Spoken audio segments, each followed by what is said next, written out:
I don't know if we ever come to this place where we go, okay, I'm ready to tell someone. Who should I tell? We never want to tell it. Yeah. We always want to avoid it. I mean, all my life, I was comfortable saying, I was sexually abused by my grandfather, next door neighbor, elementary school teacher, and that is horrific. So that story brought me some attention, and it brought me empathy, and people felt sorry for me, and I felt, oh, this is, it's good for me to tell this, but I'm not going to tell anybody what I'm doing in the booth in the back in the corner in the dark. That was, in my opinion, it was a result of what had happened to me. The reason why I went down this path, I doubt very much that I would have done that, because I was brought up by good parents. My sister is like the perfect person. I should have turned out the same way, is my point. Right. Right. Yeah. So, you guys, it's two people living kind of under the same roof, same morals, same parenting, and one didn't go down a darker road and one did. Someone who has multiple child abuse situations from ages 4 to 10, high developmental years, and detrimental, devastating activities would cause someone to act out sexually later on in their life. And I mean, not even acting out, but what ends up happening is in your brain, neurologically, you don't mature properly. You are actually doing something good from it. So if someone's listening to this, they may have a terminal illness. They may have, a family member going through something. They're going through divorce. I want you to deliver a message to that person listening right now or watching. They feel like all hope is lost. It could be a sex abuse situation. They're just feel like they're just dangling with hope. What would you tell them right now as far as how to tell the rest of their story?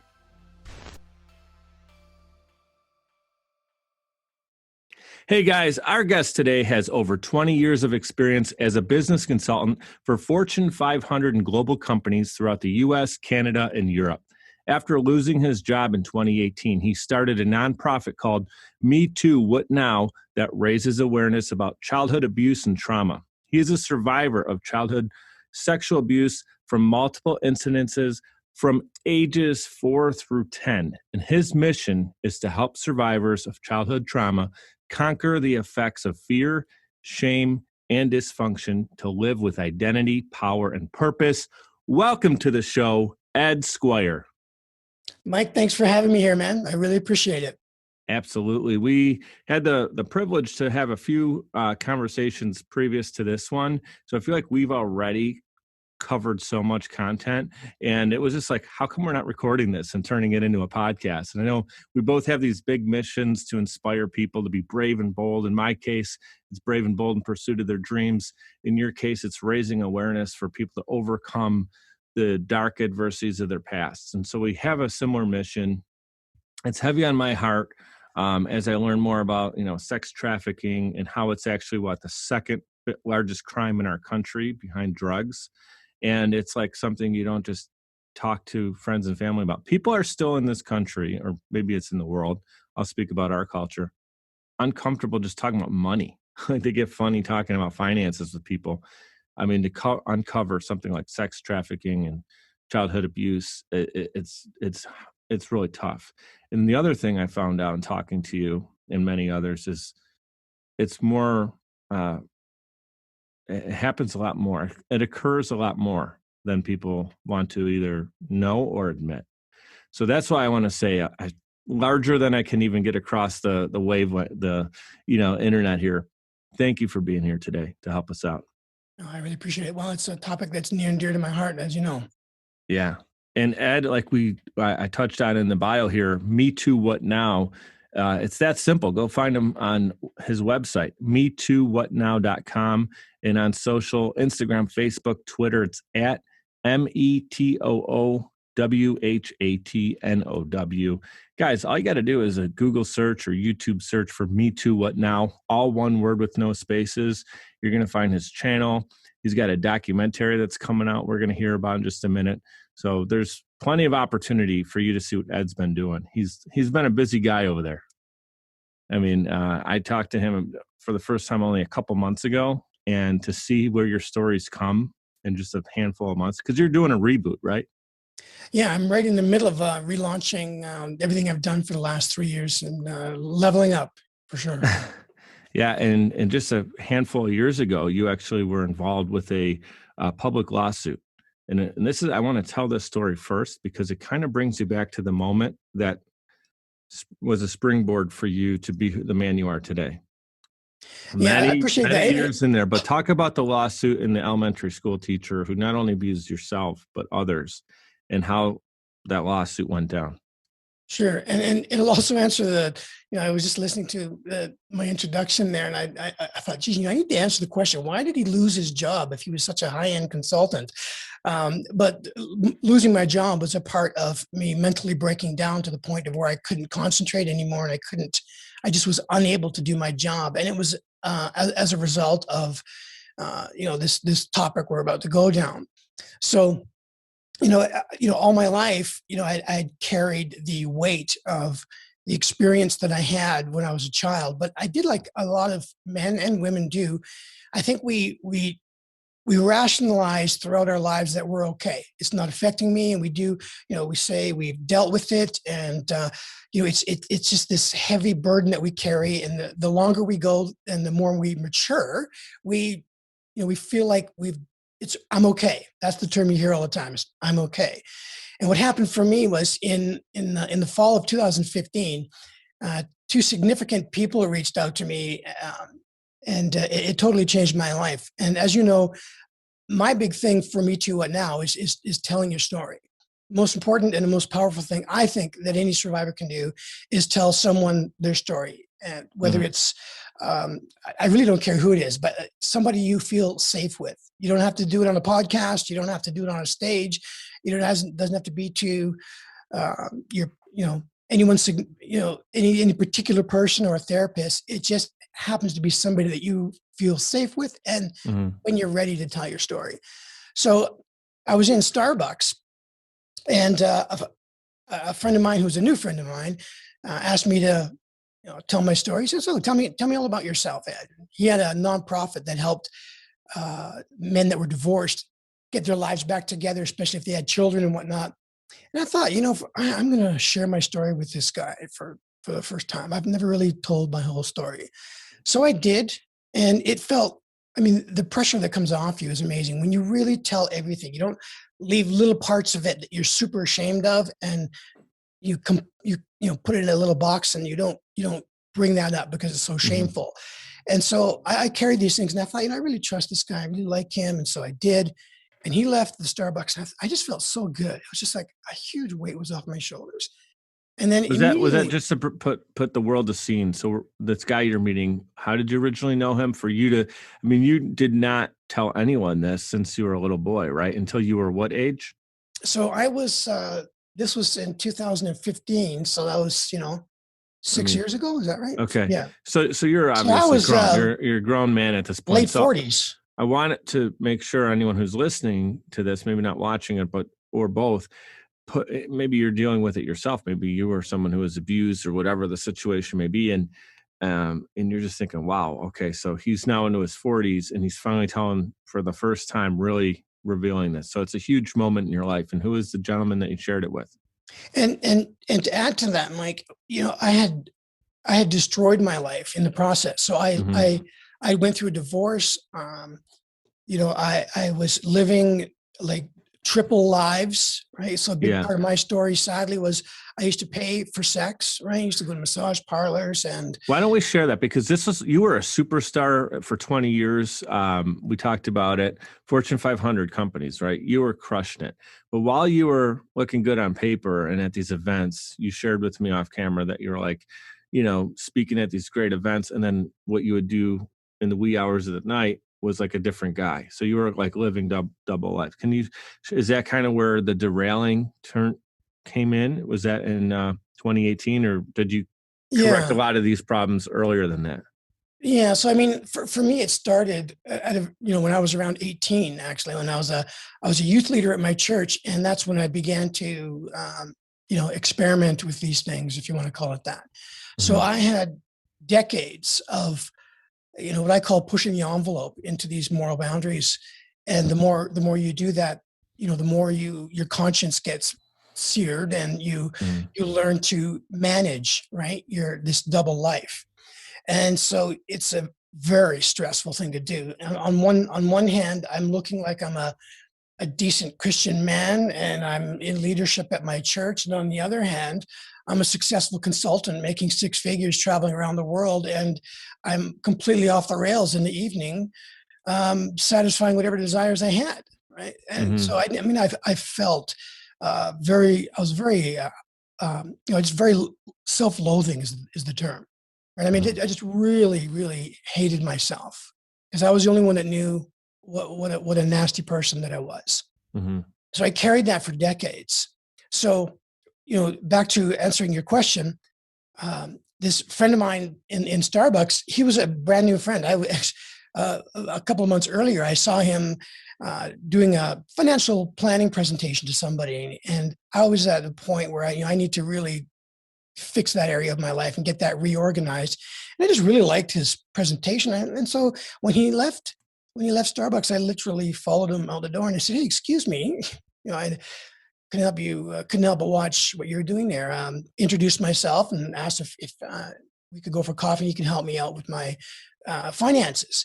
And when we did that, that's when I got to know he had a nonprofit organization, and here's what he did on the side. Mm-hmm. And I told him, wow, that's interesting. And he said, well, we should go for coffee sometime and talk about it.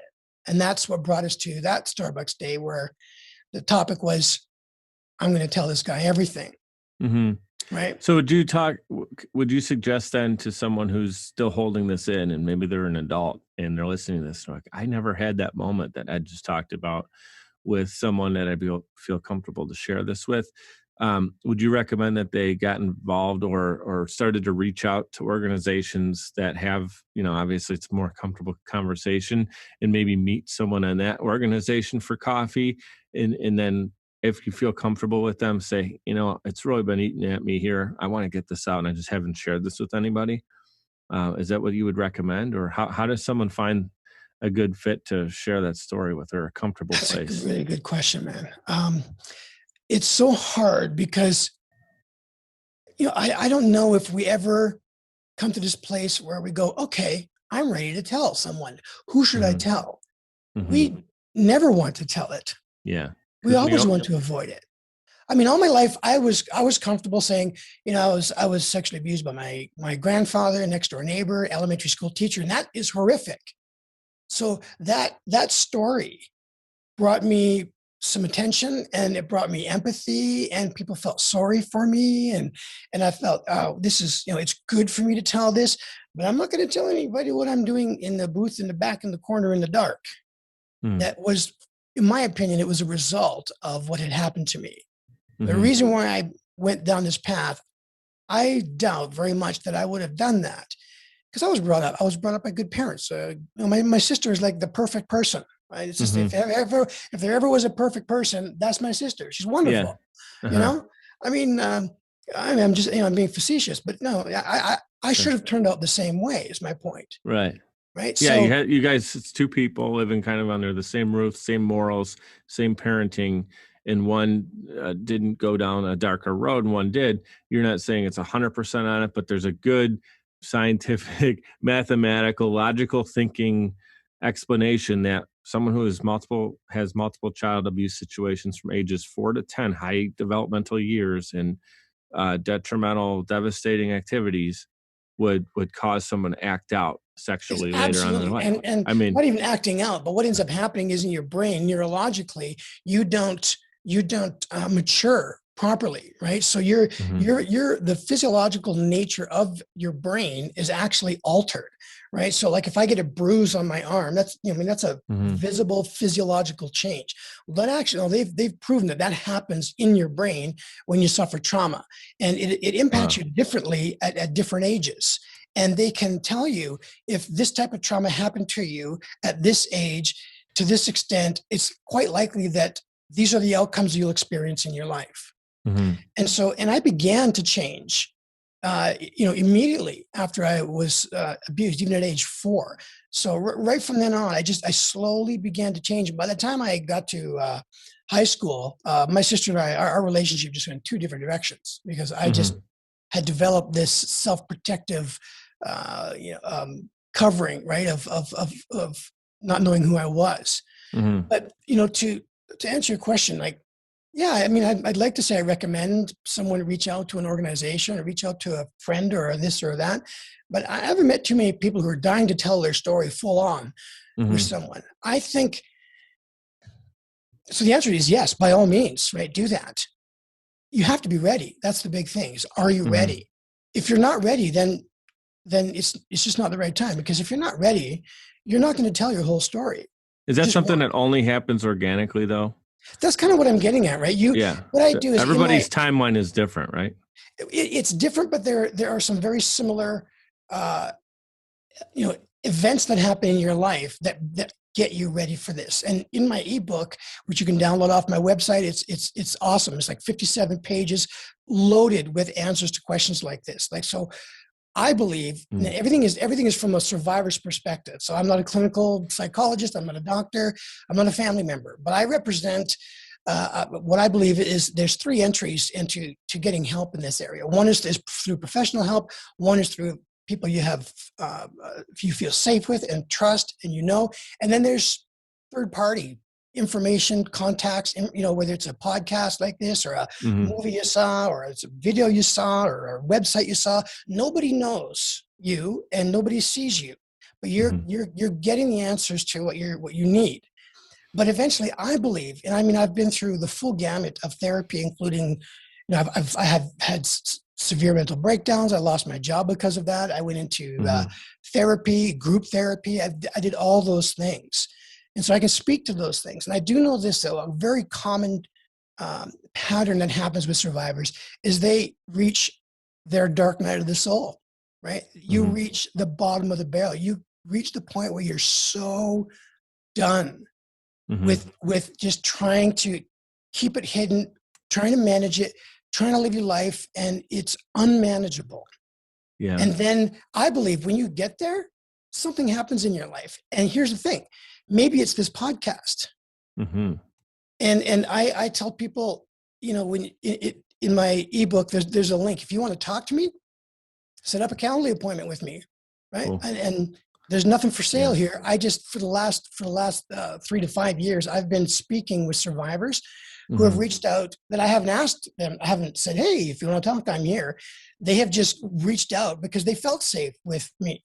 And so Mm-hmm. this is part of my relaunch. Is I'm putting myself out there and saying, "Hey, I literally have a call to action at the end of the book. If you want to talk, Yeah. either DM me, set up an appointment, or do something." Is your Right? So calendar link right on your website as well? no, it's in the ebook, but It's in the ebook, but the ebook's downloadable on your website. I'm going to have it in the notes. So anybody who's listening yes. to this right now, please check the notes. It's going to be clickable for you. I'll have it down there for you. MeTooWhatNow.com. We're here with Ed Squire sharing his story. And I asked him a question about the 2016 lawsuit. And I appreciate the fact that he didn't just answer that question. He actually gave you some context that, yes, that situation happened when he was in elementary school. But we kind of talked about in between that, the abuse that happened to him as a child. At age 16, 17, 18, he started to develop into some darker ways. He was successful in business, as some people are, yet a lack of fulfillment and character, and was doing these things, even though he was presenting himself in one part of his life. Maybe he looked like a clean cut, well-presented man, and behind the curtain, there was other things going on.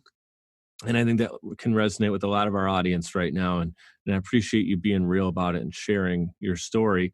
And then what's incredible is the good part of the story is that you surrendered essentially. And that's kind of the word that I was thinking of when you were talking about the survivors that have to almost hit rock bottom before they feel like now it's time to share their story. And they can, when you hit rock bottom, it's like now you can build on it. The foundation can come back up. Like if it's real rocky terrain and you're just not ready to tell your story, right, or ready to get help, the terrain needs to be kind of like, okay, we're going to start building.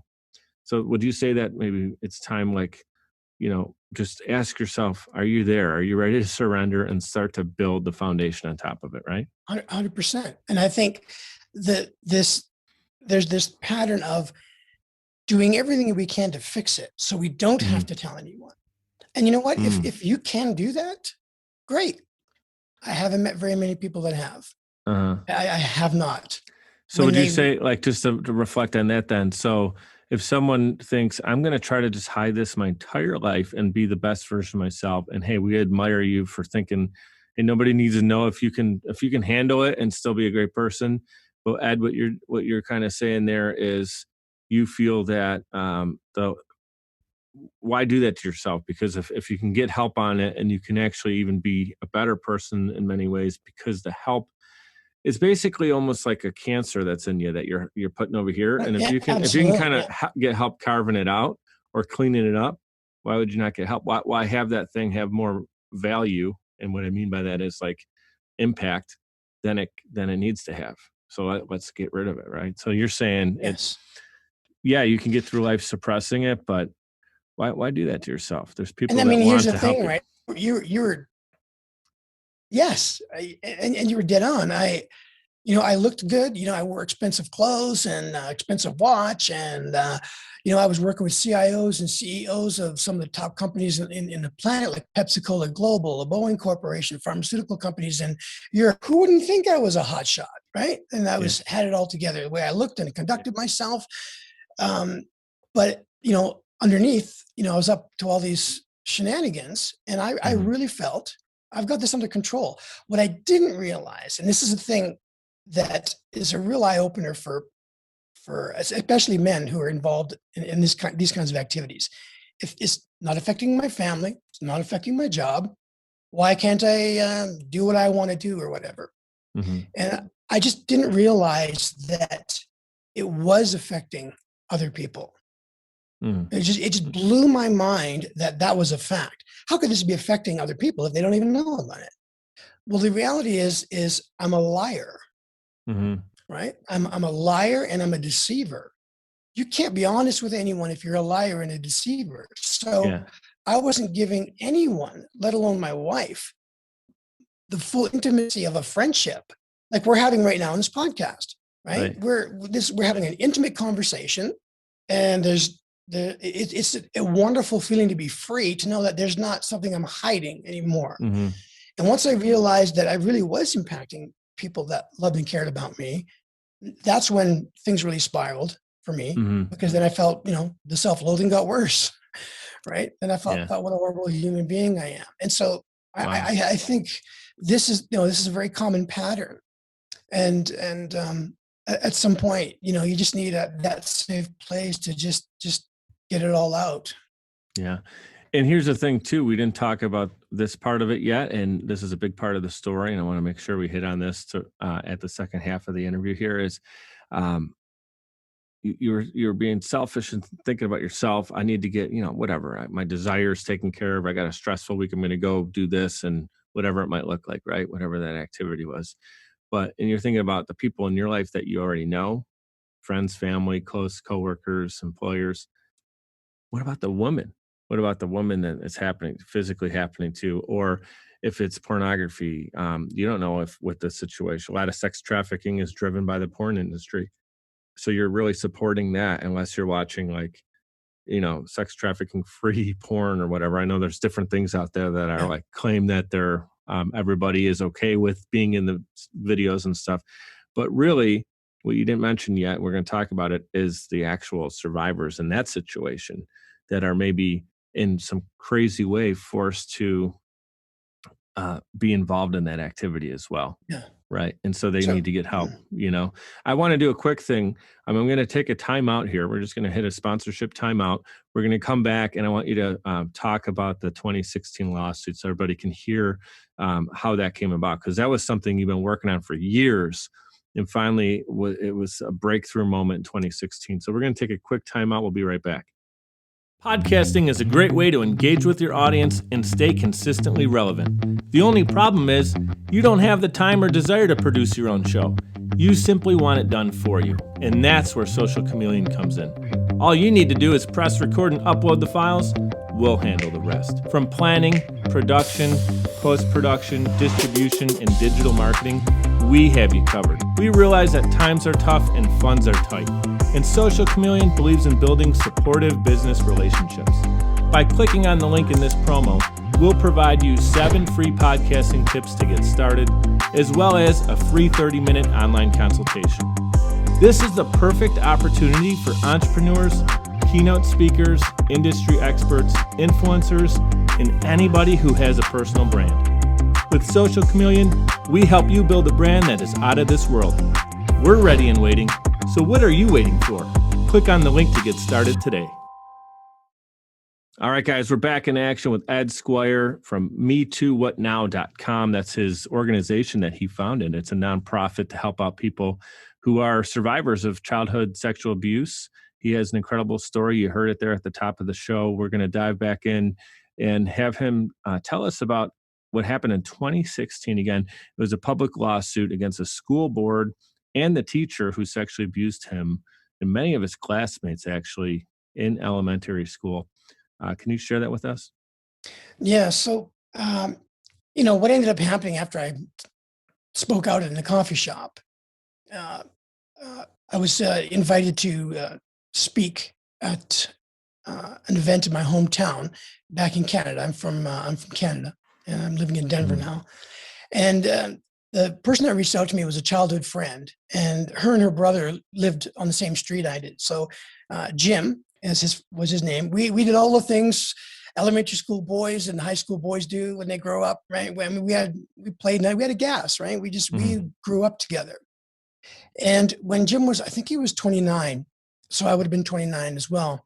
He ended up committing suicide, and I believed that I knew why he had done that.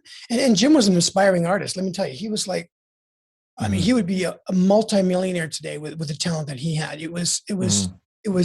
I mean, I don't even have the words to express. He traveled to the Arctic. He traveled to Africa, and he did airbrush paintings of elephants and polar bears. I mean, he was absolutely incredibly talented, and he killed himself.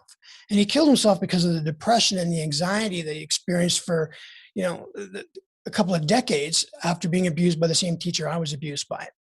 So his sister Heather Young, she wrote a book called Fireflies, Finding Light in Dark Places.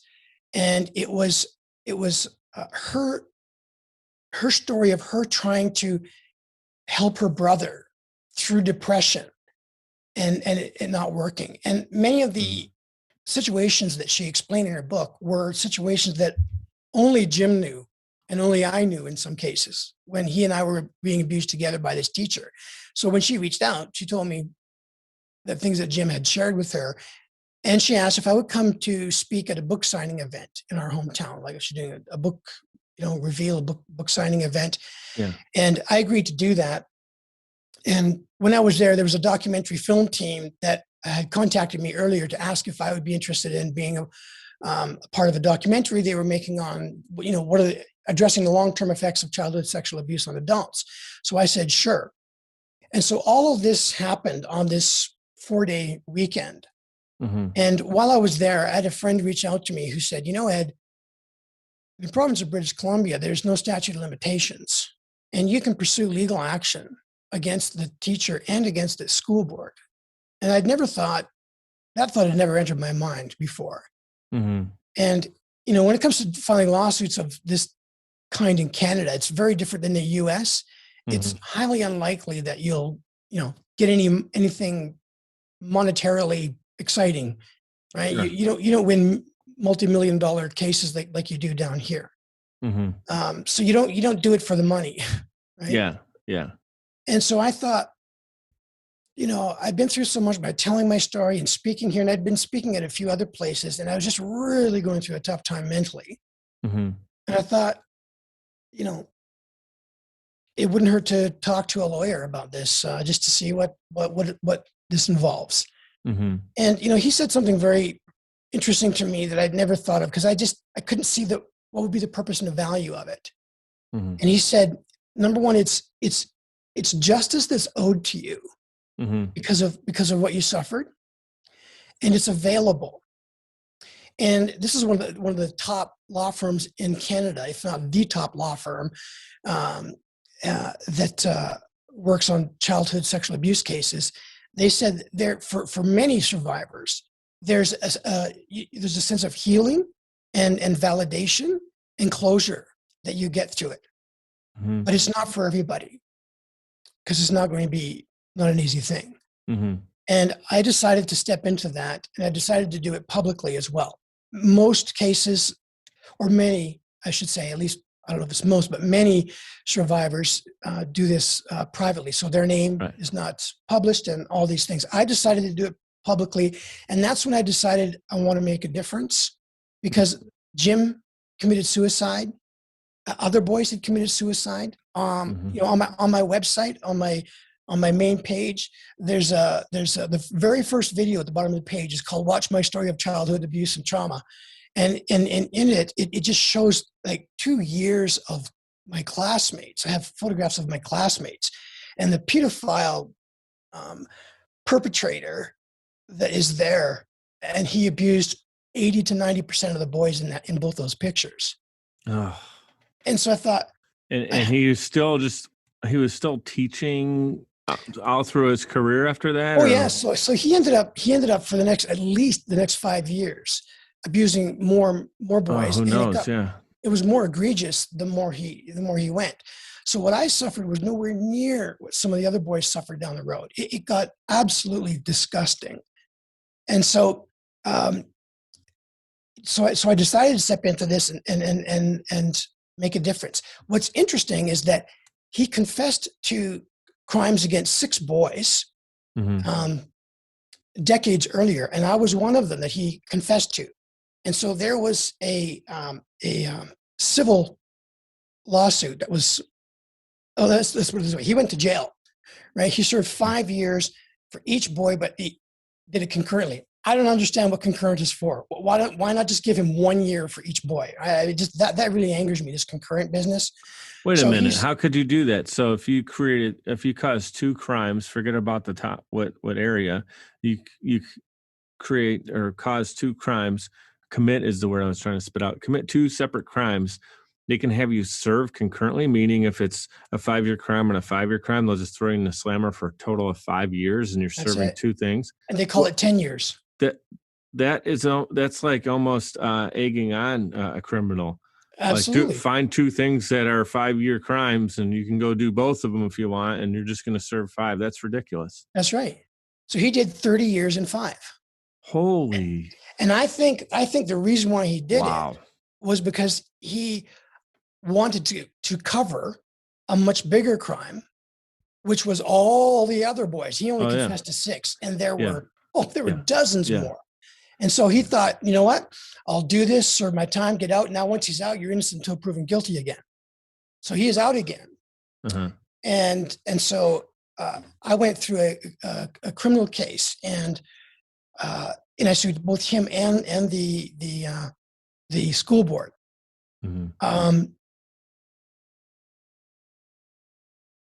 So I'm trying to.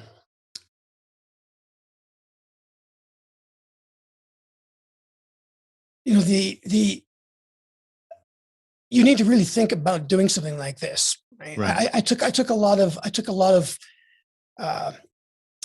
believe I was getting bullied by people online for saying, "Oh, it must be nice to be in your 50s and sue the province of British Columbia and win buckets of money and then have retirement." And I was like, "What?" Yeah. Number one, you don't even know if I got 1 penny. And even if I did, you don't get that much in Canada. I'm hoping to get out of this and win and not have to pay a lawyer. That's what I'm hoping. I know. I'm not. There's no buckets of money here, and you think I couldn't believe the backlash that I got from people, and but I just stuck with what my lawyer said, and I just want to say something, Ed. I mean, I know you're hit by a lot of reflection on this, because this is years and years of keeping it in, finally getting it out. Then, that kind of felt good to talk about it. Then you're like, the lawyer gives you great advice. So like, hey, this can be, this guy deserves the justice, right? Your friend, for what happened to him and all the other boys and girls that are involved, like, you have an opportunity to at least, get some justice back. It's not going to ever be equal or eye for an eye kind of thing, but like, you feel you can do the right thing.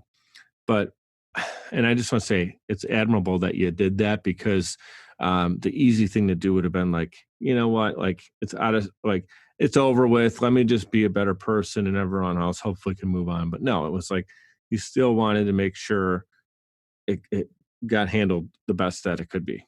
And you did that. Yes. Knowing backlash would come, knowing who knows what else could come. And so I just want to say, that's courageous, brother. So I love the fact not only that you have the movement Me Too What Now, but the fact that you stood you stood strong, and you said, I'm doing this not for myself. I know you didn't do that just for your story. You did it for all the boys and girls in that picture. And it gives me freaking chills up my spine. Just know that you were willing to do that, because it's not easy to do that at all. I appreciate that. And you're still in the process of it too.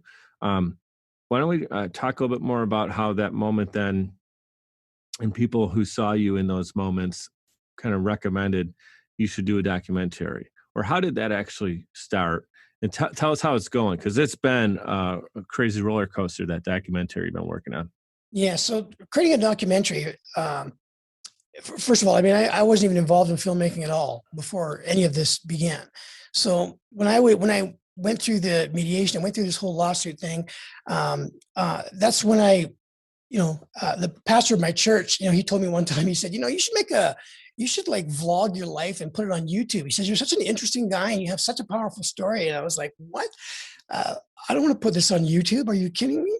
Right. And the more I thought about it, I just thought, why not?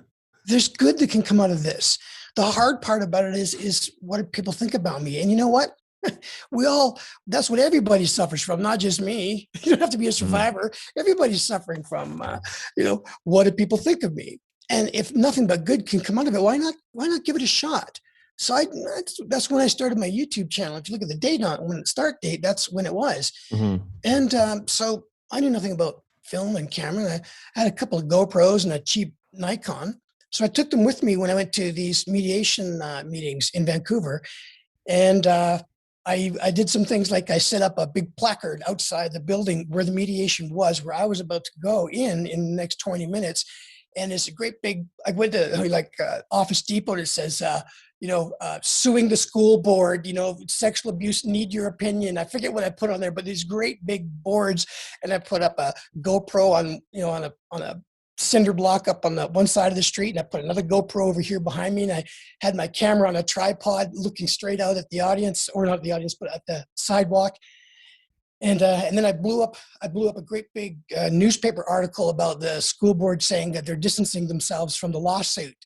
And so I'm thinking, okay, well, I'm going to raise awareness. How do you raise awareness about this? This sounds like a good idea. And I'll never forget looking in the camera. I thought, dude, you're never going to have the opportunity to do this again. This moment will never happen again. So it doesn't matter how scared you are, just record, just hit record. So I looked in front of the camera and I said, yeah, I have no idea what I'm doing, right? And I'm so afraid. This is such a stupid idea. And so what ended up happening is people came by and they said, well, what is going on? And so I started having interviews with people on the street. I didn't even have a proper microphone. I had my shotgun Rode microphone. So I got in a hold in this contraption, and this is horrible. And the security from the building kept coming out and telling me you can't film, you can't record. And I'm like, oh, yes, I can. I know I can.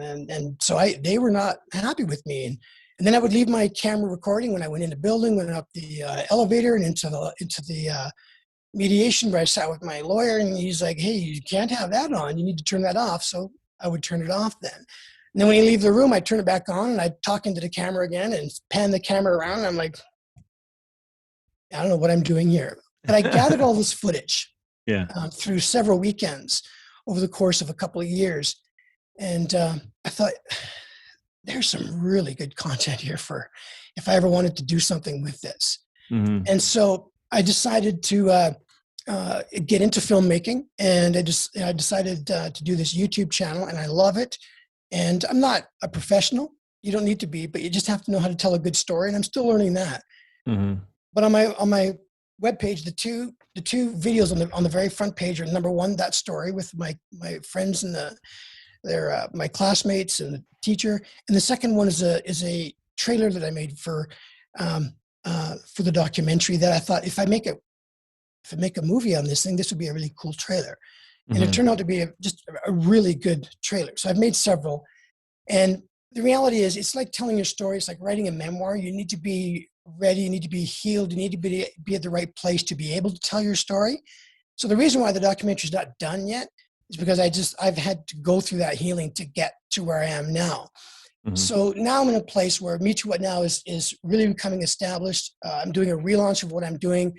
I'm building a new series on my channel, which is dedicated to nothing but educating survivors on how to do this. And it's based on my ebook where I've created these 5 stages to recovery from childhood sexual abuse based on a survivor's perspective. I'm going to start building on that, gain momentum, gain a following, and then I'm going to start a crowdfunding and a crowdsourcing project to raise the money that I need to do the documentary. I thought, Mhm. I could just film it, it would be fine. But since I've educated myself on filmmaking and I have friends that know the business, there's a lot more to it than I thought, and it costs a lot more if you really want to do a good job. Sure. And so I decided, you know what? There's no rush on this. I've been promoting this thing since 2018 or whatever. People are waiting Yeah. for it to come out. It'll be out when the timing is right. Yeah. And more things have happened on the legal side since I began that through other boys that I encouraged to file a lawsuit as well, which were precedent setting in Canada. And so it's become more, it's just become a real beefy story that needs to Mhm. be told in the right way. So I'm working on it, and I don't have a release date, but that's the background on the documentary. Wow. There's a lot we can learn from you on that. And it's something I tell people all the time is get started and figure the rest out later mentality. Yet at the same time, as you get better equipment, as you get better skilled at doing either the video editing yourself, the production work yourself, or hiring people to do it. Yeah, if you have the ability and the budget to make a better product, obviously we're telling you to do that. But at the same time, don't let that be the reason you don't get started. I did not wait until it was time to make a shiny, polished production that's going to be in theatrical releases. He didn't. He's like, I got to get this captured now. He's in the moment. It's a once in a lifetime situation that he didn't even want to sign up for, but he's there because it's real and it happened to him. And he was even willing, like security guards telling, get the hell out of here. And he's like, I need to do this. Right. And I have the rights to do this. And then he kept it real, right? So you were dancing on the fence of kind of getting yourself in worse trouble than you needed to be in, but you felt that you were willing to risk that to tell the story. Second thing you just mentioned that's huge. I tell everybody this. This is why I do podcasting. The art of storytelling is what's been connecting people since we were Neanderthals, right? I mean, like, storytelling is what connects people together. It's why a good book, it's why great movies have great stories. It's what engulfs us into it. When you meet someone, you end up, falling in love with them and their story, right? So when you have a friend that you always connect with, it's the stories of your past that connect you and you grow on it. But someone's going to be able to connect with you on a deeper level. And when they share their story with you, which is why I love doing this podcast, people come on here to share their stories with the purpose of helping other people out. So it has that feel good. We're doing this with a purpose, not just, hey, Ed and I want to talk, we're going to record it, because that could be fun, but that's not why we're doing this. So I'm just encouraging anybody, if you have your story in you, guess what? You're the protagonist in your own story. And I don't care if you're 10 years old listening, 50 years old, whatever your age is, you can think about the book you want to be reading and you're actually that character. And how does it end? If you are able and blessed to live a long, happy, healthy life, what does it look like? And you have more control over that protagonist than you think you do. And even someone like an Ed story who had these devastating events happen to him, that didn't define his story. This guy who did this stuff to him didn't create Ed's story. He inspired it, and now in a positive way. So dirt, I'm getting a little candid here, but dirt balls, can actually cause good things to happen in the world. So thank you very much.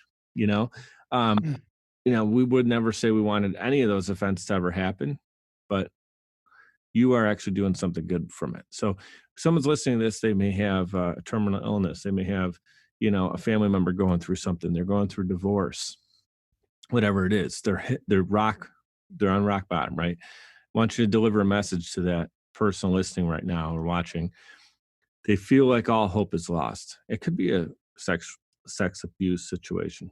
They're just like feel like they're just dangling with hope.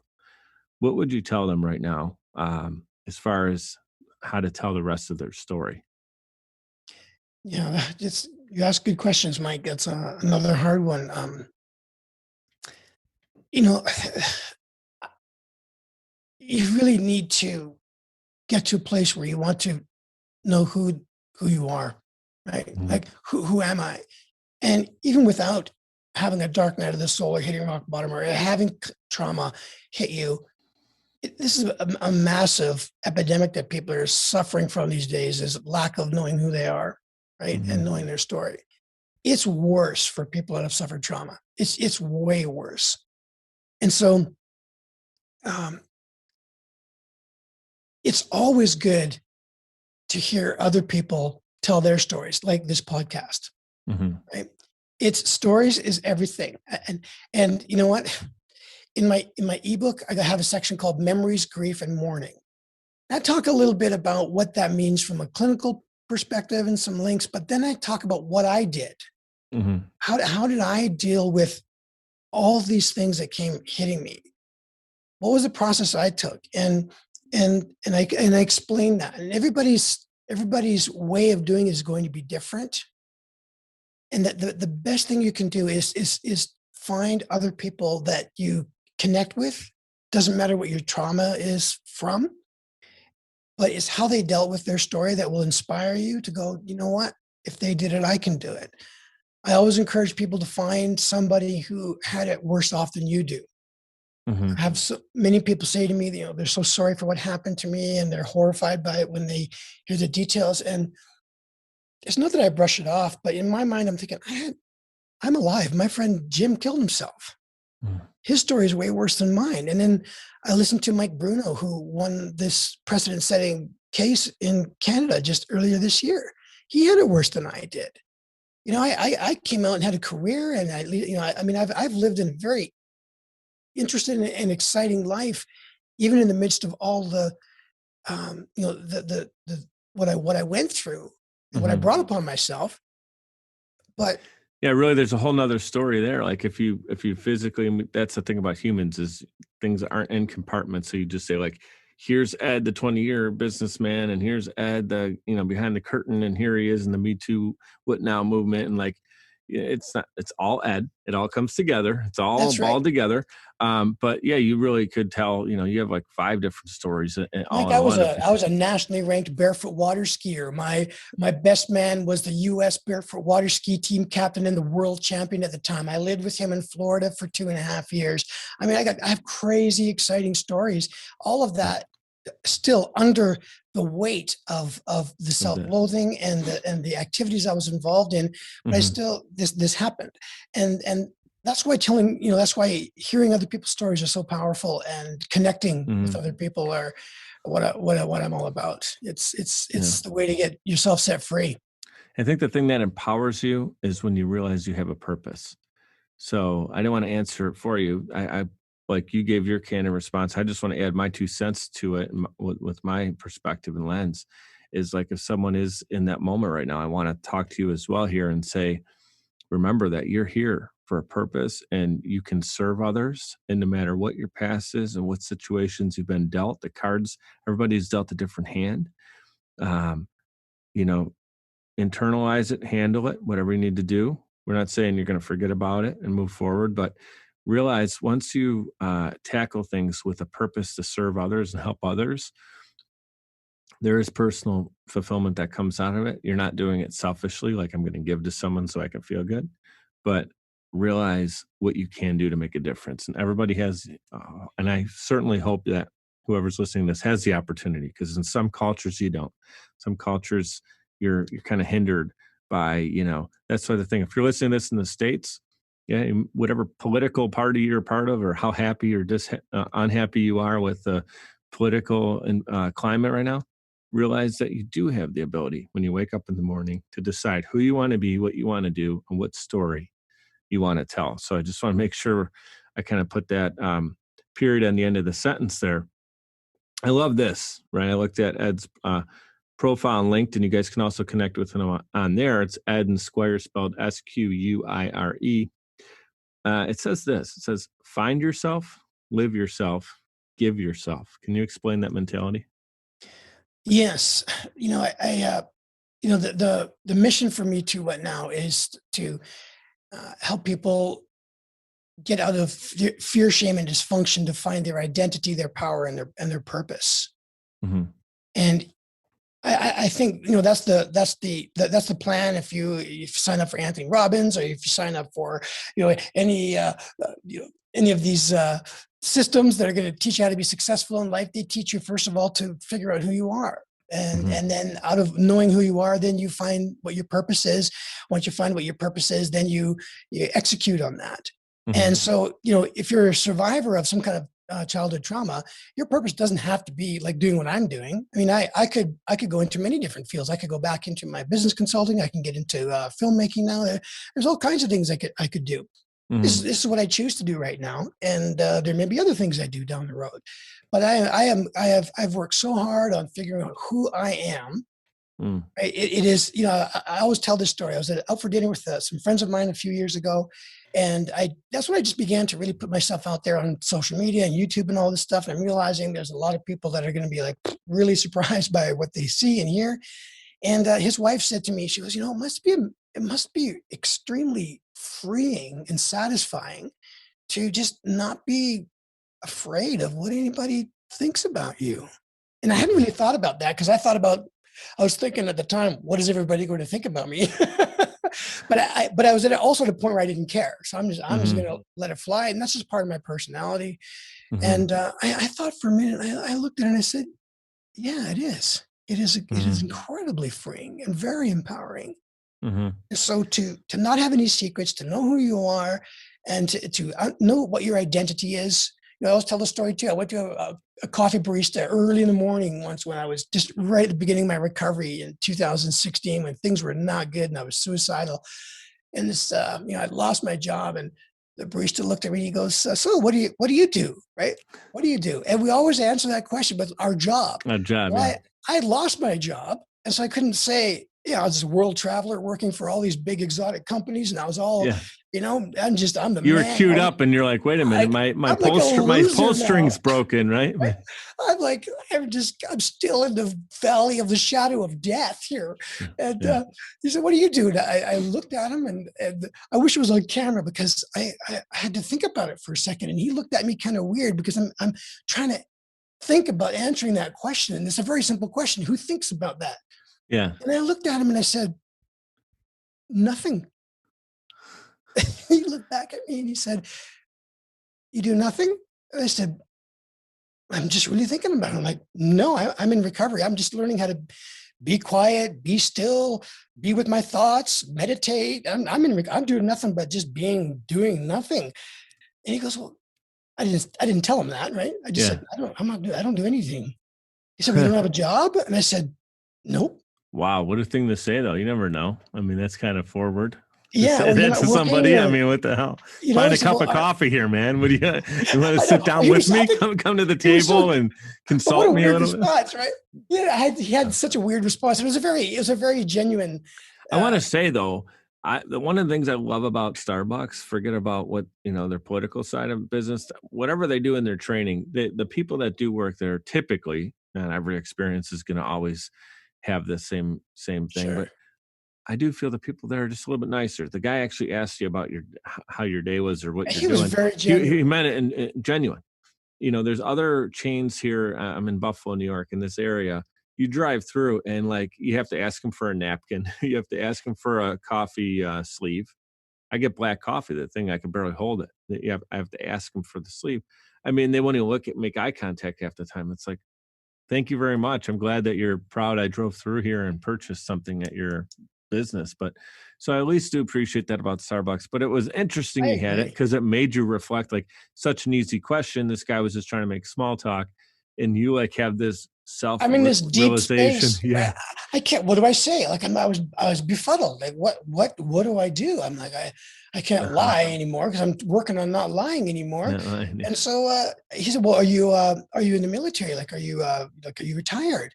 And I'm still shaking my head and trying to figure out the answer to the first question. I said, "No." And he looks at me and he goes, wow, that must be really nice. Not, that you don't do Yeah. anything. Like how nice. And I looked at him and I said, it is nice. It is nice. As a matter of fact, I felt, I am off the treadmill of hiding my life. I'm off the Yeah. treadmill of lying and deceiving. I'm off the treadmill of self-loathing, and I'm off of it. Yeah. And I'm just literally, the best thing for me at that point was to do nothing Mm-hmm. and just stop and rest. And to Yeah. answer that question by saying that, and that's the thing I love about being authentic. Your question, Mm-hmm. what does find yourself, live yourself, give yourself mean? So, I that's part of what I teach. The Yeah. process of what does it mean to find yourself? Then you start living it, right? That Mm-hmm. that was an example of living it. I'm living my identity, and right now, my identity at that time was, I'm resting. I'm nobody special. I don't have a job. I don't have to say something to impress you, because I used to like to impress people with my Right. career. No, I'm just doing It's like nothing. a reset, Ed. It sounds like you kind of Yes, had a mental, completely. physical, spiritual reset. Um, for the sake of time, and I want to pack as much into the hour as I can, and I feel like we hit on so many things yet at the knowing you and knowing there's so much more to talk about. I feel like we still are just at the surface, man. We're just at the surface, Mm. but people can tune into you. You have so many other interviews you've done and content. So don't worry, guys. If you're like, man, this hour came up with Ed and I cannot believe it's over, and they were just getting started on some really cool stuff. Well, guess what? There's so much more content that Ed has. There's 80 plus other interviews of mine that you can go tune into as well, with great stories similar to Ed's. Here's two things I want to hit on, and then I always have my wrap up question, right? So I want you to talk about naasca.org. I know you're onboarding with them and what the organization is about, but I have a powerful thought question that came to me during the interview, and I know it might be tough to answer this, but I have a 6-year-old daughter, right? So I always think about her whenever we're talking about stuff with kids or school or growing up, influence, especially now thinking about this story about abuse.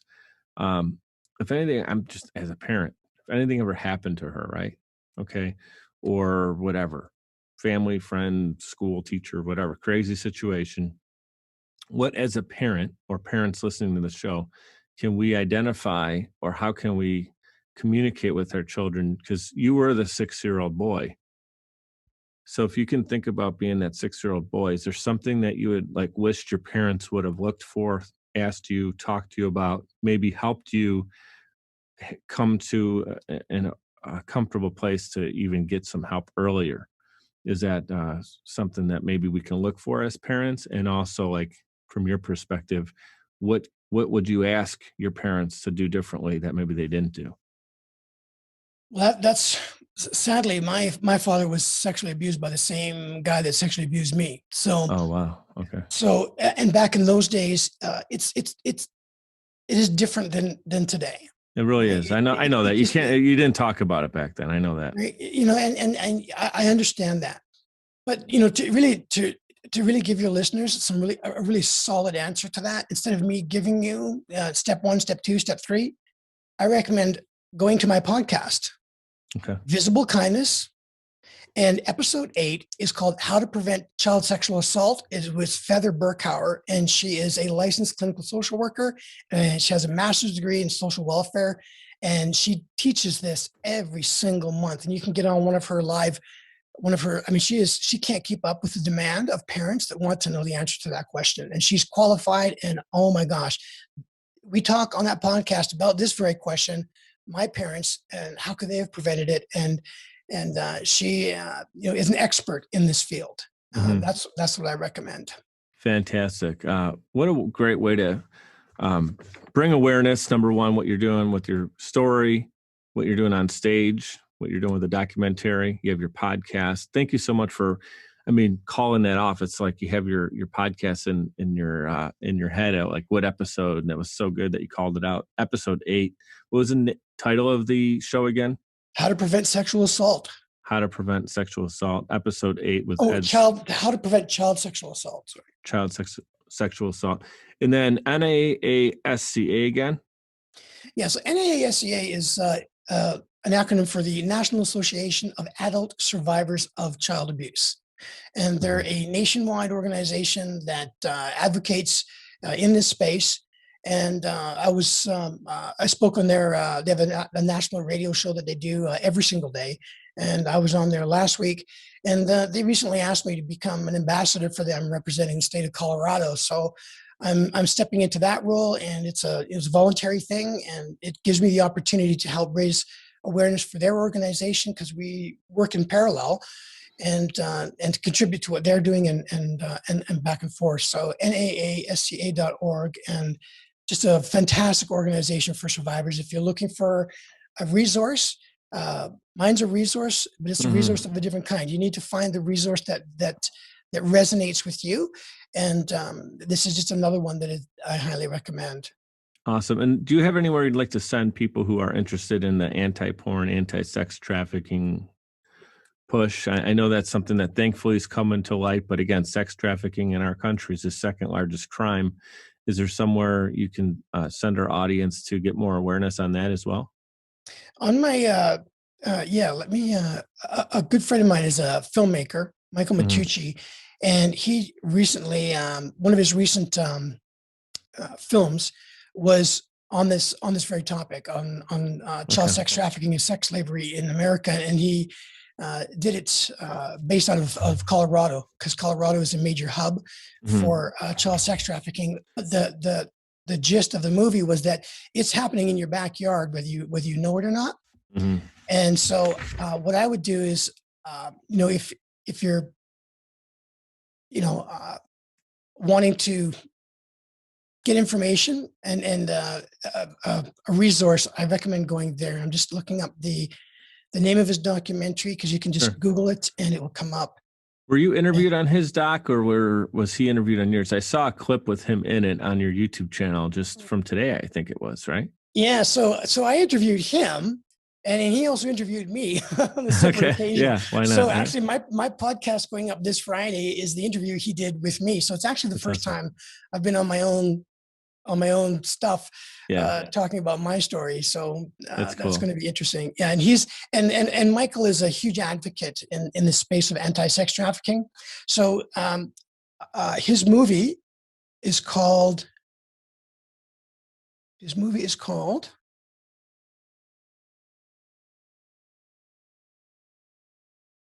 You can go to systembusters.com. Okay, cool. Systembusters. And the movie is called Teens for Sale: Sex Trafficking in Suburban America. Teens for Sale. Okay. Incredible, we can put that in the show notes. That's going to be in the show notes for sure. You've given so many resources, not only yourself, your time today, but also everything that you've been through and the way that you articulate it into a helpful story. You're a master of that. You have your YouTube channel, your site. Again, guys, Instagram, Facebook, Twitter, it's at Me Too What Now, and two has the two O's in it, TOO. Me Too What Now. He is just out there. He's doing the work, guys. He's putting the work in. He's putting the labor in. He's putting his heart and soul into this thing. And if you couldn't tell through that hour conversation I just had with him, check his content out too, because we literally just got started in the story today. There's so much more going on. Last question I have for you, and it's, again, getting back to my purpose and mission for doing the show. If you can leave our audience with a message to inspire them to be brave and bold in pursuit of their dreams, whatever that might be, what would you tell them? My tagline for my nonprofit is find yourself, live yourself, give yourself. And, I've had the fortunate opportunity I've had, for me, it's been an exciting life. Having Steve Merritt as my best man, barefoot water skiing in Florida, traveling around the world. And it's nothing compared to a lot of other people, but I've made good money and I've had amazing experiences.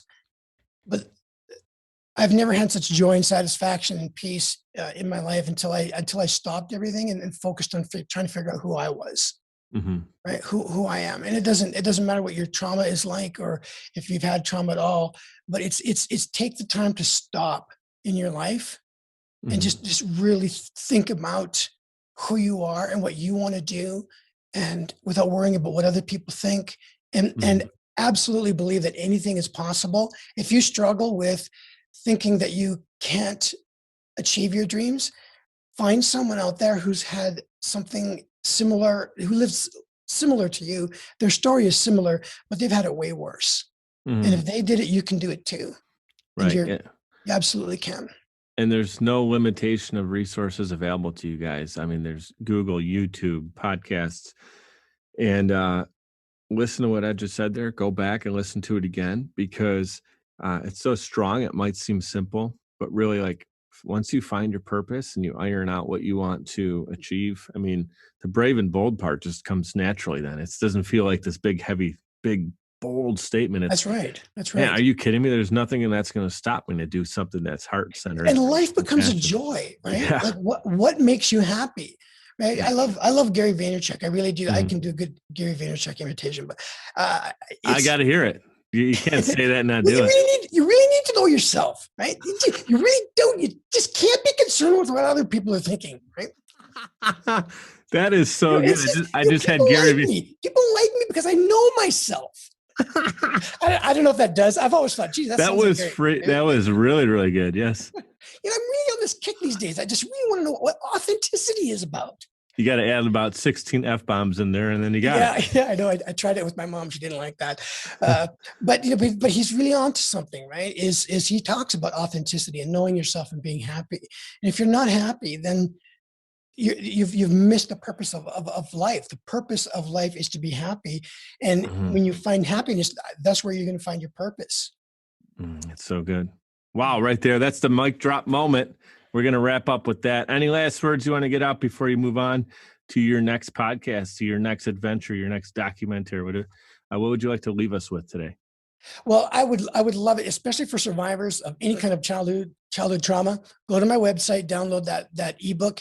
And the only reason I don't have my Calendly link anywhere else is because I want you to just to connect with me through my story. And if you and I bring you into that story. And at the end, the call to action is if you want to talk, if you want to chat, I don't know how long I can do that for.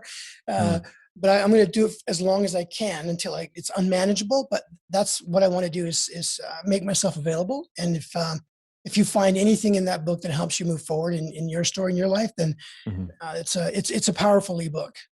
Guys, please take that up on his word there. I mean, he has, not everybody's going to give out their email address or say, schedule time with me, because he already barely has it to give you. But if he's willing to do that, if somebody comes to you and says, I'm here to help, please take it. I mean, the worst thing you could do is know that there's a resource there and then not take advantage of it. So while he has the ability to do it one-on-one with you guys, take advantage of that. As we record this, I had to think about what month we're in. It's May of 2021 as we record this, because I feel people will come back to this later on to hear your story as well, kind of hear you tell as this all began, the documentary and everything else. I made a rookie mistake. I didn't thank Amanda Katarzi at the top of the show. She's the one who actually introduced you and I. And yes. Without her, this would have never happened. So Amanda, thank you. Send the love your way. Guys, thank you so much for tuning in to Ed Squire. One more time, it's metowhatnow.com. Thanks, Ed. Thanks, Mike. I'd like to give a huge shout out to everyone for tuning in, especially those who listen all the way to the end to hear this message. Seriously, I appreciate you, and my guests do as well. Giving a quick reminder to subscribe to this show. It's completely free and will allow you to receive notifications when new episodes are released. If you'd like to provide a tip as a gift, you can do so via patreon.com/micedup. It's spelled MIKED up. Patreon.com/micedup. You can give as little as $1 per month or as much as you'd like. Every dollar is greatly appreciated and completely unexpected. Appreciate your reviews and your messages coming in on social as well. Keep them coming. Your feedback is valuable and absolutely means the world to me. You can check out more episodes and content at mikeduppodcast.com. We're powered by Social Chameleon. You can also follow me on Instagram. That's where I'm the most active, and it's at Mike DiCioccio, MIKEDICIOCCIO. Thank you so much for your continued support. You guys know what to do. Be great and be grateful.